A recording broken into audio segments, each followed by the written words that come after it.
Without humility and honesty, nothing new happens. And I think that's right. But we're confused sometimes about humility because it's so close to humiliation, the word, you know. We know that when people humiliate somebody else, that's a really bad thing. When you feel humiliated, that's a really bad thing too. But a humbling moment, it doesn't defeat you, it just deflates you. It doesn't knock you down, it just dusts you off. And somehow it can be a teacher, you know.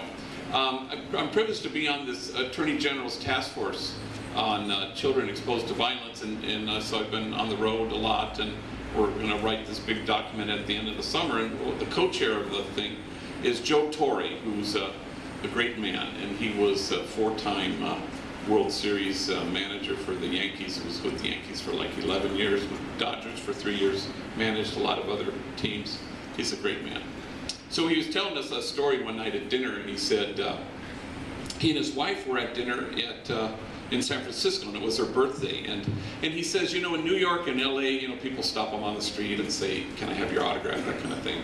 But he said, you know, San Francisco's sort of anonymous. People don't know me that much. But so they're having dinner, and all of a sudden, out of the corner of his eye, he sees a couple approaching him, and they have a camera.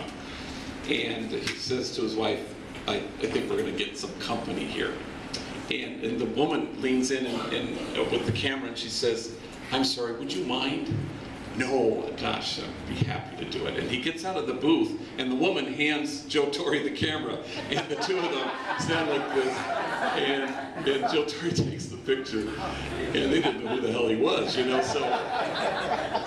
And we died laughing because it was, you know, here's this guy, very important, famous celebrity. It didn't defeat him. It just dusted him off a little bit. It's all good.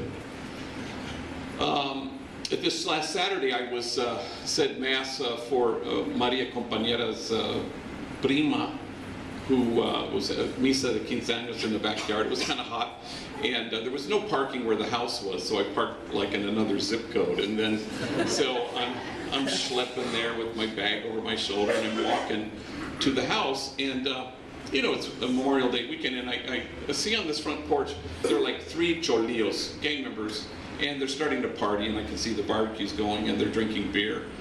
And I remember thinking to myself, I'll probably know one of these guys. You know, I bet one of them, you know, will say, "Hey, gee," or maybe they've been to Homeboy Industries, or maybe, you know, "Hey, aren't you the, you know, that priest who does church at Central?" I always get that a lot. So I'm walking by, chances are I probably know these guys, and I'm probably going to yell out at me, and so I walk by and nothing happens. So I don't think they didn't even see me, you know. So then I say Mass, and then afterwards I'm going to walk back to my car, and I had forgotten about these guys on the porch. So, you know, I got my bag over my shoulder, and I'm schlepping back to my car. And now I see, as I'm getting closer across the street, the party is a lot larger, and there's probably 3 times as many gang members gathered there, and they're drinking beer. And so I'm just walking past, and suddenly it happens. You know, a guy on the front porch stands, and he points at me with this huge smile. I go, "Here it comes," you know. And he says, "Hey, everybody, look, Santa Claus!"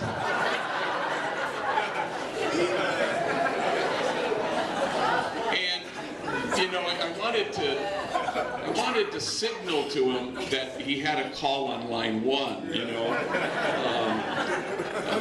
But instead I waved and I smiled, and I probably muttered under my breath, "Ho, ho, ho."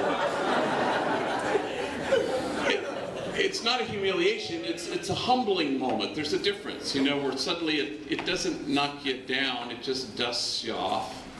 And it's good. It's hard to explain why. It sort of orders things. It puts first things first. You know, yeah. And it's good. Something new can happen because of it. As the great Robert Amado says, if you're humble, you'll never stumble. And as Louis Durand says, you know, you sort of dust off this diamond so it can be brilliant.